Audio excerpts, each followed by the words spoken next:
What's going on, Dragon Brawlers? Scott Saibaimen here for Players Guild, your guild master. And today I'm joined by Luke Smith. How are you doing, sir? I am doing fine-ish. Yes, I am. Fine-ish is what we will do. We will take that. Today we have the multicolor cards graded for Cross Spirits, our little review series where we give them a grade at the end. And without further ado, let's get into it. This is the return of multicolor. I mean, we've had some in the promos, the championship promos, but now they're fully back in the set. And I actually, overall, before we just like make our comments on each card, I actually like how they've handled multicolor this set. I I agree. I Yeah. actually agree. The multicolors have been handled actually really well. Yeah, so let's get into it with Vegeta Devastating Alliance. A free cost, one red, one green, 20k power. It has Alliance. It's got Vegeta's lineage, so there's something there. Vegeta's lineage is a very interesting special trait. Yeah, It cause seems to be forming a deck. but very slowly. Yeah, I think it's gonna come together at some point. It's just a Hopefully. matter of when. Um, but Anniversary overall, box, it's a Vegeta fine Junior card. leader arriving. I'd be okay with that. So would I. We have a Goku Junior. We need a Vegeta Junior. Yeah, exactly. That's what I was Um, thinking.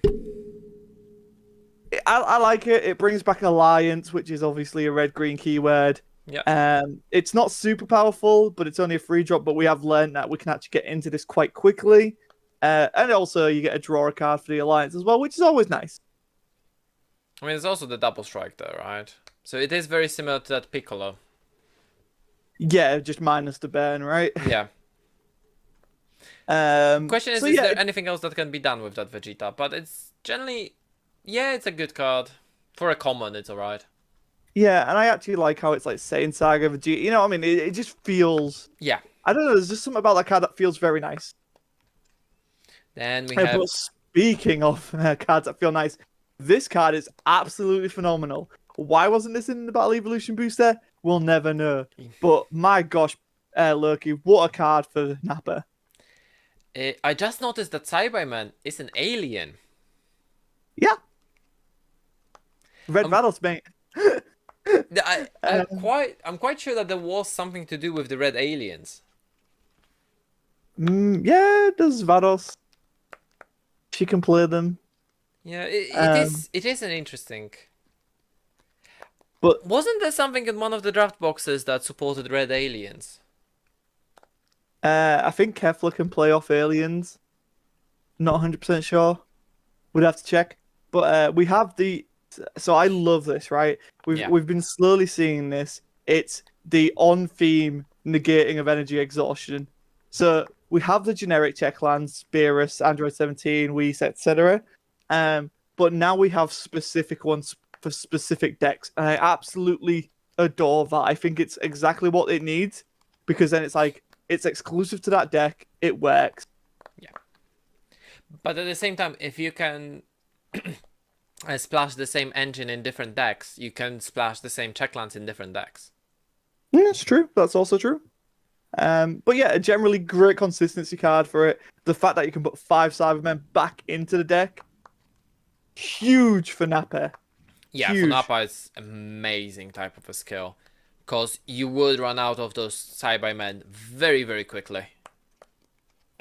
Yeah, so just generally, this is a great thing. We know we're getting support for Nappa in the anniversary box, so I'm really excited. Nappa might actually be a thing. I'm actually kind of excited. The potential is growing because it's such a fun deck. It just needs that bit extra, and this is a really good start to get to that extra. Yeah. Then moving on to Hit Flawless Attacker, one of my favorite looking cards. Just period. It's so fucking beautiful. Are you going to make the Surge Kefla work with it? With him? 100%. That's exactly what I'm going to do with it. That's exactly what I saw. Again, it's a Universe 6 energy exhaust negate. Yeah. But it's also a very powerful evolve effect that plays with a set 7 hit, I believe it was. Was it set 7? Was it at 7? In those colors? I think Yeah, so, it was yeah. set 7 because it's the one that flips it face down. It's the one that's the signature. Yeah, because Um, the next set was. Set 8 was yellow red. yeah. So I'm really excited for this. As many people know, Kefla Surge is one of my favorite decks just to play because it's memes. Until they return, until they change the restriction cost, so I couldn't free play the hit. But I'll still take this. It's more hit. It's more Universe 6. I think it's a. I'd say that was kind of prevalent. It's been prevalent. We've had the obviously SS3 veggies way back early in the early days of Dragon Ball, and then obviously around set 7 we had Khalifa and Kale.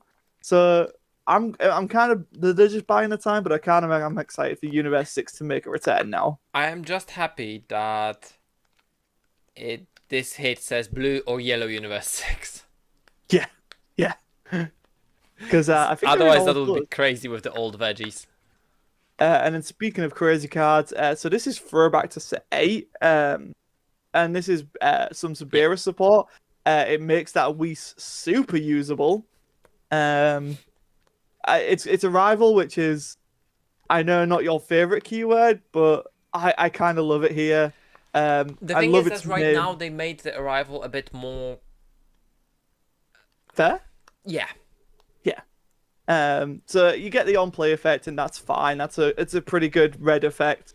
But the activate main of paying 3 to get the triple strike and the minusing and the plussing, it's so cool. It's so Beerus. I absolutely adore it, and I cannot wait to see where this goes. The best thing to know is it's not leader locked, so this could be a great finisher in a few decks. I mean, paying 3 energy just to minus your opponent's board is definitely something Cooler would be interested in. Yeah, Cooler could definitely justify a few yellow cards easily. Exactly. Say an Instinct? Yeah, that's the one that comes to mind. You also got to look at it this way. Like, I mean, red-yellow arrival's never really been that much of a thing. Yeah. So if it helps that kind of get some representation, I can't be against it. So Sun Gohan and Krillin buying time. This one I don't really get. This card is weird at best. Right? Because I get what they're going for, but I don't think it works how they were going for. Like, it shouldn't need to be played from the hand. Yeah, it's... If it just said when this card is played, that would be a perfectly fine card. Because you still need to crit the life. It's not that you add it to your hand. Exactly. It's an interesting one. Maybe someone can find some use for it. But as far as revive support goes, I'm pretty let down by this one. Oh, I know why it says play from hand. Oh. For the revive. No, it's in the not for the revive, for the second part of the auto. Because then you could just chain them. Ah, okay. Okay. But still, it's still a like. It's not a good card. Yeah, it's a sad. As someone who really likes revive, this makes me sad. The thing is that it doesn't have anything to proc the revive either, which is weird. No, and then you compare it to our next card. I think it's our next one anyway. Android 16. Which is an absolute unit, very worthy of the super rare. All the keywords there, guys. Energy exhaust blocker, arrival blue or green, sorry. Revive blue green, limit 1.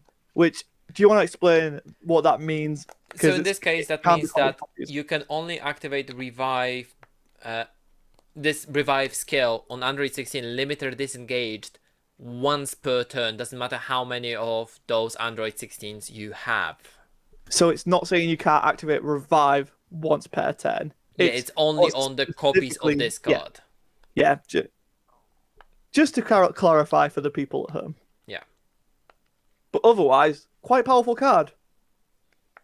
If you have blue and green cards in your energy area, reduce the combo cost of this card in your hand by 1. So I assume if you have one multicolor, that works.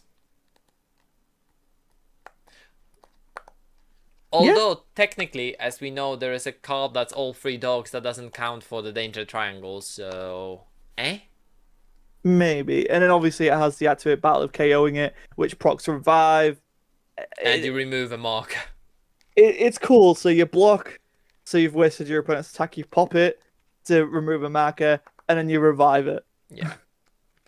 which And on is top of why that, the you activate. can attack with this one, and it will revive it. So it will restand itself. Yeah, really cool SR. Really cool SR. King Cold, Gathering the Clan. I'm not a very King Cold player or Invoker player, so I'm I going don't to think this defer is to you on Invoker. I this one. think this is Cooler Cooler, slash right? Freezer. But yeah, I'll defer to you on this one because I have next to no knowledge of how those decks work. The problem is it's a 4-drop, right? It doesn't have Deflect, which might be an issue. It is an interesting card because it lets you look at the top 5 and play the big boss Freezer. So you can easily mulligan him just to try to find him late in the game. Mm. But other than that, I mean, you can find one of the coolers because we have 2 5-drop coolers now as well. So it can find interesting cards, and it's a blocker that can help you survive. The problem is he costs 4, there's no way to cheat him out, and there are better things you can do during your opponent's turn.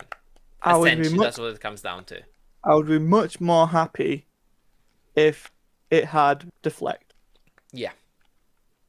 Because it's a chance, right? It's up to 5 cards. It's not even a guaranteed find this card. So if I'm paying 4 for it. Oh, it needs to be a multicolor card as well. Sorry, I wanted to say that it can be any of the Freezer no, cards. it has to be the red-blue. Yeah, it needs to be multicolor card with cost 5 or less. It's going to be very difficult to hit, and quite often you might see one target which is going to be another King Cold, and you're just going to be like, well, okay, at least I have 2 blockers. Yeah, so I'd much rather have Deflect. Either have Deflect or look at the top 7. Yeah, I could get behind that. But maybe not terrible. We'll see with time.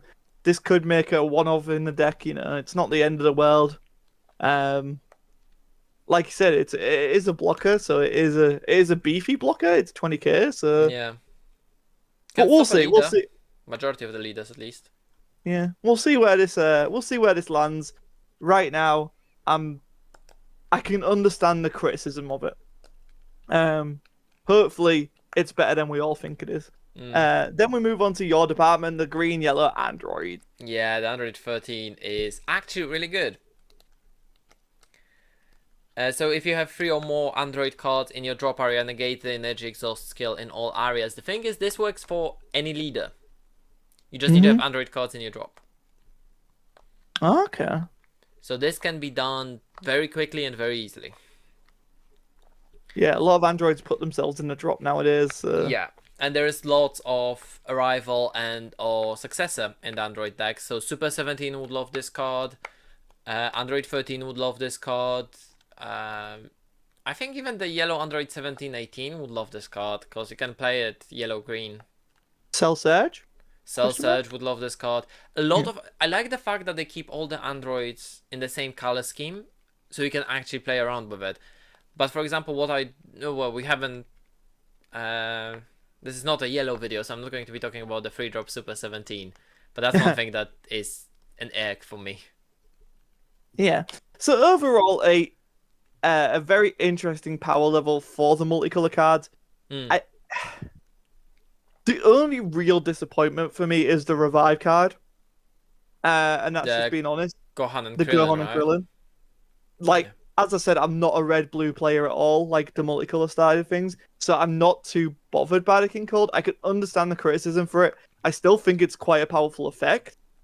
It's just that lacking of the deflect, like the uncertainty of playing this card makes me on paper just not want to play it, because I don't want to tap out, pay 4 for it to be hit by God Sealing Trunks, right? Yeah. Not only God Sealing Trunks, but there is so many other things. We have the new red denial, right? That's true, yeah. So there's plenty of things that you could be walking into, and if it had deflect, it'd make me more comfortable. Deflect or barrier, some sort of protection. But 4 energy is a lot for something that doesn't win the game. Yeah, I 100% agree with you. Especially when we see the 4-drop 20k having a little bit more stronger effects than this.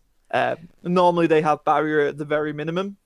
So I'm just going to point out one thing, is that the 2 most oppressive multicolor keywords did not get any support in this, whereas all the other colors did get support, which I'm quite happy.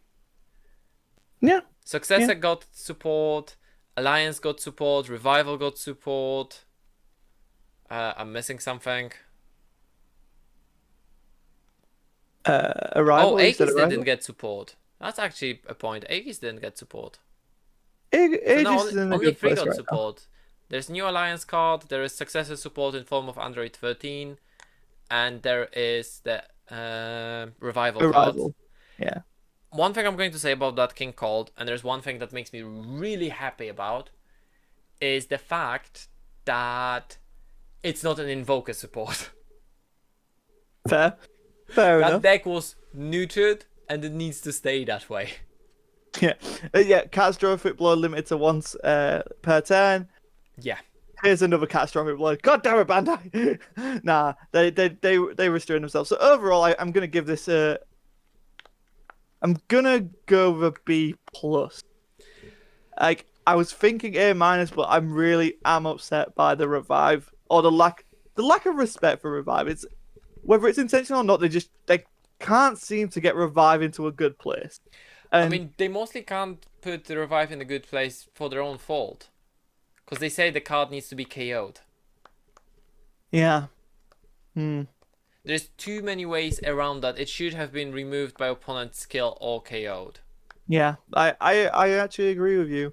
And I guess I'm a bit salty because blue green Doctor Weir, super cool deck. Yeah, I And agree.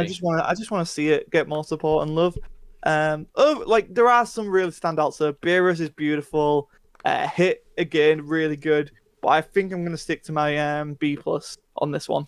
I think I'm with this in the same boat as you. I think a good strong B is Mm, just about where it is. Because it doesn't. It feels average. yeah, And B is the average grade, isn't it? for us it is. Yeah, Yeah. So I think B is perfectly fine where it is. It's nothing great. Like, don't get me wrong, I love that Android 13, but I know it's not breaking the deck. yeah, and I think that's a very good thing to be conscious of. Cross Spirits has this very understanding of where the game was going, and they've hard corrected. Yeah, they Um, made a good 180 here. yeah, and while that does feel jarring, especially if you compare comparison levels, here at Graded we do not do that. We grade it in the bubble of the set. And yeah, I just overall interesting cards. Nice to see some cards, but I just wanted more. So B plus there and a B from you. And that wraps us up for Graded guys on the multicolor cards. But we will be back tomorrow with another Graded. I am of course Scott Sedman, your guild master here for Plays Guild. Loki Smith, thank you for joining me, and we'll see you next time.